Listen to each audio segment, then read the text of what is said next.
kuha mula sa ating Baler radar at makikita po natin narito po yung sentro ng bagyong si Juan at ito po ay naglandfall dito sa may area ng Dinalungan, Aurora. Nakita po ninyo nung ito'y tumama sa kalupaan na Aurora, halos nawala na po yung mata nung bagyo.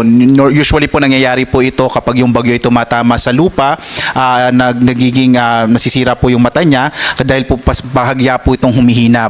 Gayunpaman, malakas sa bagyo pa rin po ang dala nito. Posible po sa mamayang 2 AM update natin ay typhoon category na po mula sa super typhoon ang bagyong si Juan. Pero makikita nyo po na ito po ay direktang tumama dito sa may bahagi ng Dinalungan sa lalawigan ng Aurora. So ito po yung nakaranas po ng malalakas na hangin na dulot po ng bagyong Juan. Sa ngayon po as of 10 PM naman ay huling namataan ang sentro ng mata ng bagyong Juan dito po sa may bahagi ng Kasibu sa lalawigan ng Nueva Vizcaya. Sa ngayon ang kanyang lakas ay nasa 185 kilometers per hour, malapit sa gitna, pero makikita nyo po ang kanyang pagbugso ay nasa 255 kilometers per hour. Ito po ay lumakas yung pagbugso niya, lalo tumatama po kasi ito sa kalupaan. At muli po, nais ko pong bigyan din na yung mga lugar po, lalo na yung mga nasa taas ng bundok, ito po ay exposed at dahil po doon posibleng mas malakas na hangin yung maranasan nung mga lugar na sa may kabundukan. Kaya po iba yung pag-iingat pa rin. Makikita nyo po concentrated pa rin itong